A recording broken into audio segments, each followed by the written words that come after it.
2017, I decided to go on a national conservative talk show.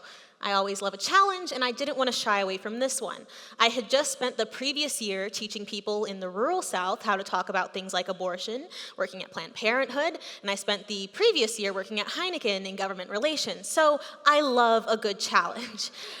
And so when it came time for me to talk about safe spaces, I decided to do it on a conservative talk show. Bad messaging, I know, but I think I did a good job.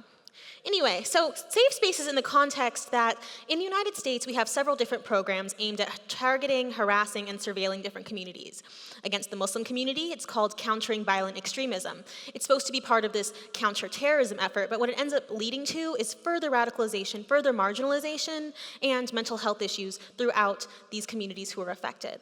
So I made the argument that what if we spend the taxpayer money that goes into those programs that are harmful, and we put those into community spaces where people can talk about the difficult things, come closer to their communities, and feel empowered that they don't have to feel alone. And so I made that case, and I said, and in fact, let's not stop there. Black people need safe spaces where they can be free from police violence and from racism. LGBTQ people need spaces where they can be free from hate violence. The Pulse shooting had just happened a year prior to me going on the show. And the host, who very rudely interrupted me, said, "You're not there to speak on behalf on those communities." And I said, "Well, Tucker Carlson, in addition to being a Muslim woman, I am a Black queer person." And thank you.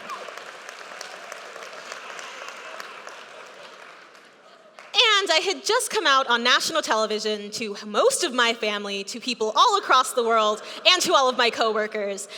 And I couldn't put it back in the box. It was the Pandora's box. Everything was out. I could feel my phone notifications buzzing. People were sending me death threats. People were sending me words of encouragement. GLAAD had reached out. Amazing things.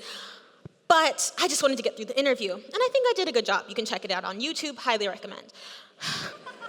But now I'm kind of the token queer Muslim, and that's not the case at all. There are so many of us. There's Leo Kalian, there's Abdi Locke, there's Fazia Misra. There's so many of us. And today I work with an organization called Muslims for Progressive Values, and we work to advance progressive values of Islam, values that are very much rooted in historical context. But I'm getting ahead of myself. Let's start at the beginning. I was born Blair Elizabeth Brown. Yes, not Blair Amani, I changed my name. I converted to Islam in 2015, but I had grown up in a Christian community, but not a conservative one.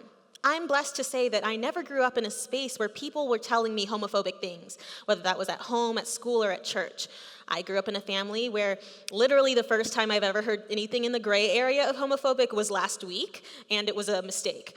It was a misunderstanding, thank goodness. And so I kind of grew up feeling like I could be whoever I wanted to be, including my sexual orientation and my gender identity. And so when I had my first bisexual crush when I was 8 years old, I didn't completely know what it meant, but I knew there was something there. You see, I had a crush on this kid, whose name I won't say because that's very awkward, and his sister. And I liked them for distinct reasons. It's kind of that age where you start getting butterflies in your stomach because somebody writes you a Valentine's Day card, even though they wrote it for the whole class. But you feel a little bit special. And right as that was happening, I started to become concerned because when I saw things like Disney movies, there was always a prince and a princess, or a beast and a princess, which is also confusing. But I knew that there were no princesses or princes together, and so I felt like maybe I should suppress this part of myself, and I did, kind of. That is until I came out to my mom when I was 15. You see, I was standing there in front of her, very ABC Family style, in my all-girls Catholic uniform, and I said, "Mommy, I'm a lesbian." And she goes, "Oh, no. Honey, you're bisexual." And I am. And I was before, and I will be forever. But I finally had something to call it. And when I converted to Islam in 2015, I felt very comfortable and very aware of the fact that Allah made me with all of my flaws and imperfections, but made me to be a queer Muslim because Allah makes no mistakes. And so when I converted, I started to get messages from people, especially after I came out, people asking me, how do I reconcile being a person of faith and being queer? And I always say, we don't reconcile identities in my house, we reconcile bank accounts, okay? There's nothing to reconcile, because in the Quran, there is no condemnation of same-gender loving relationships. And I know, maybe some of you in the audience here, some of you online, all the people online, are saying, but Blair, what about the story of Sodom and Gomorrah? What about the story of Prophet Lut?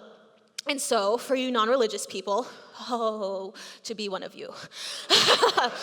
The story of Sodom and Gomorrah is a story about a town that was doing horrible acts of rape, acts of incest, acts that we know in human psychology cause trauma and pain.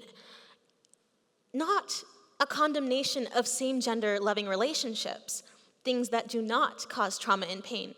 What does cause trauma and pain, and even mental illness, is having to hide parts of yourself because people use religious texts against you.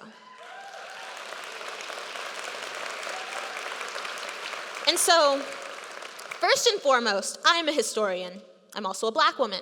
And in my culture, we believe in receipts, and that is when you demonstrate facts based on what you're presenting presently. So here's some receipts, okay? First and foremost, when Muslims and Christians began to come into contact with each other, Muslims were known for being very sexually permissive, not sexually restrictive. So seeing this narrative today that Muslims are uniquely homophobic is not at all rooted in history. In fact, Muslims are often characterized as perverted or bisexual. I'm the latter. And so, as this continued, the time when we started to see more of a puritanical approach to Islam was when there was contact with European Victorian morality. Moralities that started to criminalize things like same-gender loving relationships and starting to define things like sodomy, acts between people who both have penises, as bad and villainous and something to be condemned, and something to be codified in the law as being condemned. At that time, in the 19th century, you start seeing legislation being passed in places like Lebanon and in places all across the Islamic world that condemn these acts. But it did not come from Islam. And so, of the 5 Islamic countries that do not have anti-sodomy legislation on the books, those are countries that do not have the same relationship with colonization as countries like Saudi Arabia and Brunei. Those are the facts. The other thing, too, though, people like me, people who are Muslim and who have progressive values, are constantly being charged with westernizing the Muslim world. But the Muslim world is already westernized. These ideas of puritanical values, of interpreting the Quran to be oppressive, those did not come from Islam. Those came from colonizers, Western colonizers. And so, how do we make a world where people don't take their lives because they feel like they cannot reconcile being queer and being Muslim, or being queer and being a person of faith? Well, first, it comes by knowing that queer people are born within every demographic in the world. There are queer Jews, queer Mormons, queer Catholics, queer Protestants, queer Muslims, and I'm proof. And I will continue working toward a world where we can be our full selves.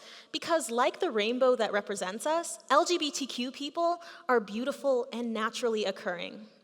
Thank you so much.